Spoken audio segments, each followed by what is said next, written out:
시편 77편 10절로 20절입니다. 구약성경 858쪽입니다.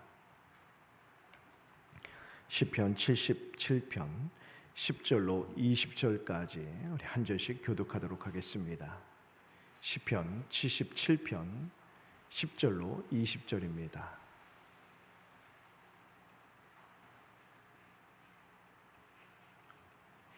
오늘 본문이 잘못됐나요?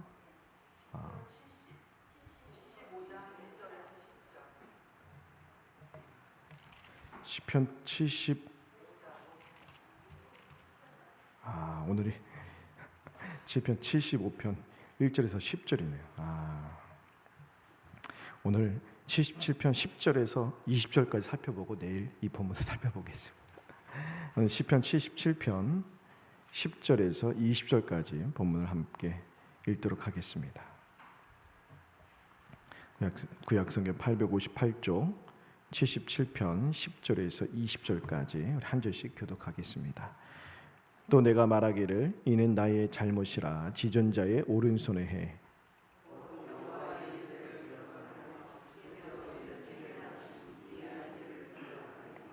또 주의 모든 일을 작은 소리로 읊조리며 주의 행사를 낮은 소리로 되뇌이리이다.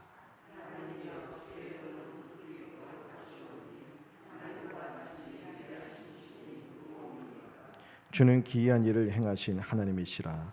민족들 중에 주의 능력을 알리시고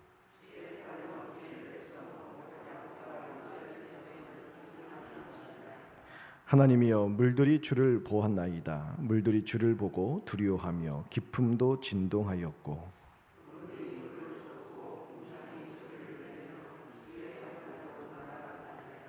회오리 바람 중에 주의 우레소리가 있으며 번개가 세계를 비추며 땅이 흔들리고 움직였나이다.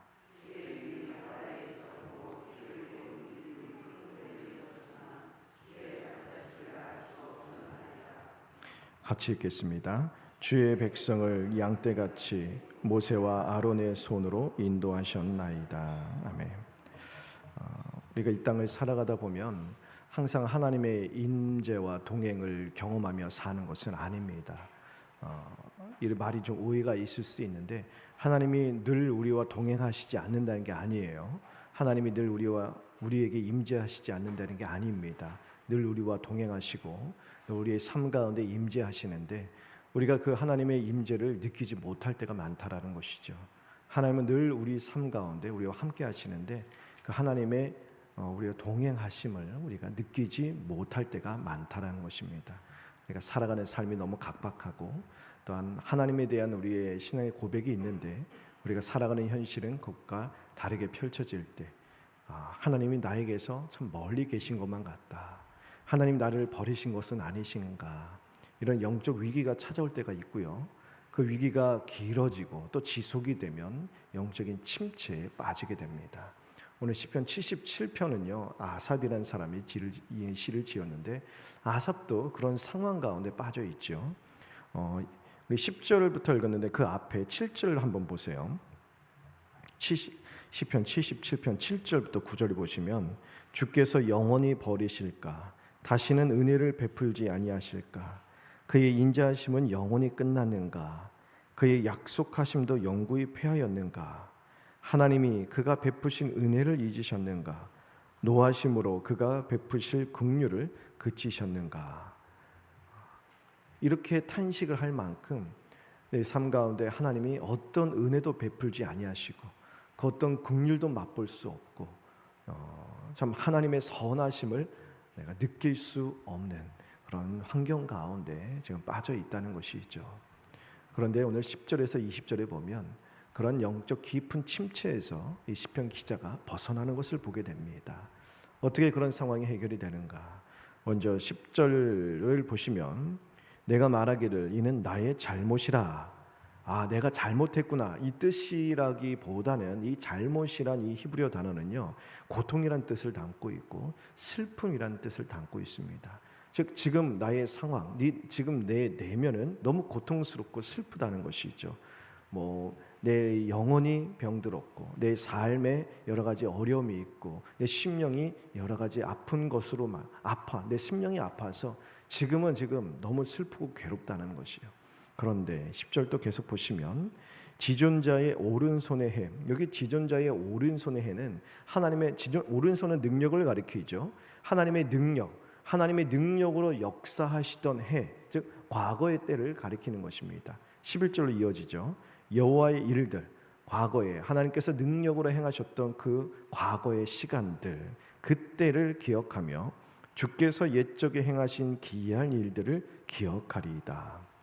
지금은 비록 고통과 아픔이 있고 이해할 수 없지만 되돌아보면 하나님의 능력의 손으로 나를 이 자리까지 인도해 주신 하나님의 은혜가 밝히 보인다는 것이죠. 그 과거 은혜를 내가 돌아보겠다는 것입니다. 그리고 12절, 주의 모든 일을 작은 소리로 읊조리며 주의 행사를 낮은 소리로 되뇌이겠다. 즉 하나님께서 행하신 모든 일을 내가 묵상하겠다는 거예요. 하나님께서 나에게 베푸는 은혜를 내가 되돌아보며 그 하나님을 다시 떠올려 보겠다. 그리고 13절 보세요.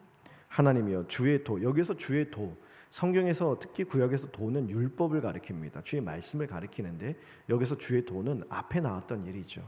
하나님께서 과거에 내 삶 가운데 크신 능력을 행하신 그 방식이에요. 그것이 너무 거룩하시오니 하나님과 같이 위대하신 신이 누구오리까. 그러니까 지금은 하나님이 나에게서 멀리 떨어져 있는 것처럼만 보여요. 하나님 나에게 그 은혜를 베푸신 손을 거두신 것처럼만 보인다는 것이죠. 하지만 지금은 잠시 그렇게 보일지라도 내 시선을 이 현실에서 떼어서 하나님께로 돌이켜 보니 지금까지 나에게 행하신 하나님의 역사는 너무 신실하셨다는 것이죠. 하나님 한 번도 나를 실망시키신 적이 없으시고 공의와 정의와 평강으로 나를 이 자리까지 인도하여 주셨는데 그 하나님이 과연 나를 버리실까? 하나님은 과연 나에게서 멀리 떠나버리실까? 아니라는 것이죠. 그것을 깨닫게 된다는 것입니다. 그래서 14절과 15절 말씀은 하나님께서 이스라엘 역사 가운데 특히 자기의 그 선조들 가운데 행하신 그 일들을 기억하는 거예요.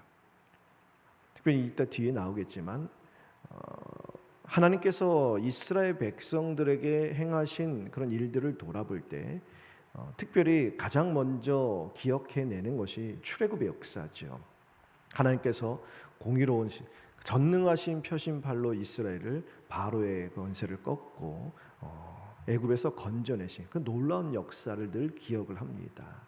그런 일들을 기억하면서 하나님이 출애굽으로 이스라엘 백성들을 건져내신 것, 그 목적은 바로 하나님께서 자기 백성을 구원하심으로써 열방 가운데 하나님의 놀라우신 일들을 알리시기 위함이다. 그렇게 이야기하고 있죠. 그러니까 우리가 지금 아무리 고통스러운 상황 속에 있더라도 하나님이 멀리 계신 것처럼 보일지라도 하나님은 자기 백성을 결코 버리지 아니하신다는 거예요. 왜냐하면 자기 백성들 가운데 행하시는 일들을 통해 하나님 결국 영광을 받으시길 원하시고 그 일을 통해 하나님의 이름을 널리 알리기를 원하신다는 것이죠. 시편 기자가 이 이야기를 하고 있는 것입니다. 그러면서 16절에 하나님이여 물들이 주를 보았나이다. 여기서 또 물들이 주를 보고 두려워하며 깊음도 진동하였나이다. 여기 16절 마지막에 나오는 깊음이라는 단어는요, 이것은 태초의 물, 그러니까 바닷물이 생기기 전에 하나님이 천지를 창조하시기 전 그러한 물을 궁창 위와 궁창 아래로 나눌 때 그 물을 가리킨다라고 성경학자들 이야기하죠. 왜냐하면 이것은 이 당시 고대 근동 사회에서 특별히 이 가나안 땅에서 이 태초의 물은 이 가나안 민족들이 신으로 섬기는 대상 중에 하나였다고 하죠. 특별히 그리고 이제 이집트에서도 그 나일강을 신으로 섬기기까지 했습니다. 물이 있기에 물에서부터 풍요로움을 얻어서 식수도 얻지만 또 농사를 짓고 물이 있어야 농사를 짓고 여러 가지 우리가 살아가는 데 있어서 여러 가지 유익을 얻기 때문에 신으로 추앙하기까지 했죠. 그런데 그것들이 깊음이 주를 보고 두려워한다. 16절에 이 두려워한다라는 것은 괴로워한다는 뜻이에요. 몸을 파르르르 떠는 괴로워한다는 것이죠. 이 세상에 하나님의 능력 앞에서 설 자가 아무도 없다는 것입니다. 이 세상에 그 어떠한 큰 것도 사람들이 신으로 추앙하는 그러한 능력이 있는 것이라 할지라도 하나님 앞에서 두려워하지 않을 수 없고 떨지 않을 수 없는 자 아무도 없다. 17절 18절에 구름이 쏟는 물, 우레소리, 번개 이 모든 것은 온 세계에 미치는 하나님의 능력을 표현하는 것이죠. 또 19절 보세요. 주의 길이 바다에 있었고 주의 곧은 길이 큰 물에 있었으나 홍해 사건을 가리키는 것이죠. 그렇죠? 주의 길이 바다에 있었고 주의 곧은 길이 큰 물에 있었어. 큰 물을 가르시고 그 길을 곧게 걸을 수 있도록 하나님이 역사하셨던 홍해 사건을 가리킵니다. 주의 발자취를 알 수 없었다. 주의 발자취를 알 수 없었다는 것은 홍해를 하나님이 가르시고 홍해의 바닥을 여신 다음에 이스라엘 백성들 앞에서 하나님이 걸어가시며 그들을 인도하셨다라는 거예요. 근데 그 발자취를 알 수 없었다, 볼 수 없었다는 것이죠. 하나님이 행하시는 일은 우리 눈으로 바라볼 수 없고 이성으로 깨달을 수 없고 오직 믿음으로만 알 수 있다는 말입니다. 이처럼 하나님의 백성은 좀 앞이 캄캄하고 모든 길이 다 가로막힌 것처럼 보일 수 있는 상황에 놓일 수도 있지만 그 상황 속에서도 우리는 세상이 알 수 없는 그런 한 가지 방법이 있어요. 믿음의 눈이 있죠.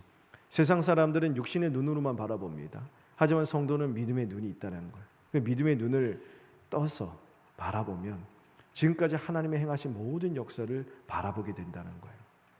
성경을 통해서 하나님이 우리를 어떻게 사랑하시는지 분명히 알 수 있다는 거예요.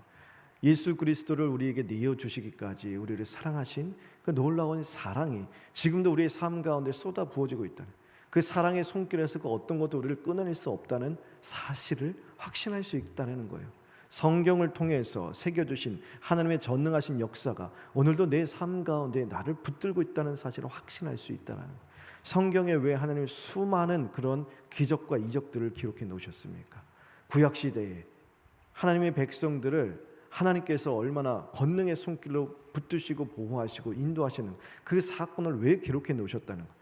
신약시대 수많은 사람들을 들어 사용하시는 권능의 역사를 왜 기록해 놓으셨다는 거예요.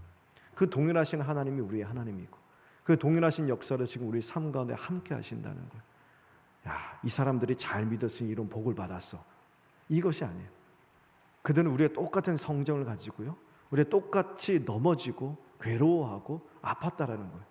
하나님 앞에서 면목이 없고 하나님을 온전히 섬기지 못하는 그런 괴로움으로 인하여 탄식하는 우리가 똑같은 사람들이었다는 거예요.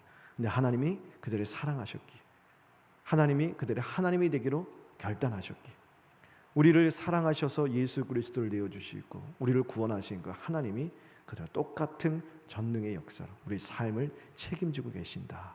그것을 보라. 이 말씀을 우리에게 주시는 것이죠. 그리고 멀리 갈 필요도 없습니다. 우리의 삶을 돌아보면 지금까지 걸어오는 이 모든 괴로운 광야 같은 길 속에서 하나님이 얼마나 선실하신 그 사랑으로 우리를 이 자리까지 인도해 주셨는지 그 하나님의 역사가 분명하게 새겨져 있다는 거예요. 그것을 바라볼 때 우리는 여전히 하나님 앞에 나아갈 수 있다.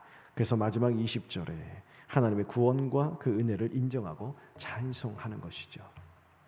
우리도 신앙생활 하다 보면 얼마든지 언제든지 하나님이 내게서 너무 멀리 계신 것처럼만 느끼는 영적 침체에 빠질 수 있습니다. 그럴 때는 기도고 예배고 뭐고 다 싫어요. 영적 침체지요.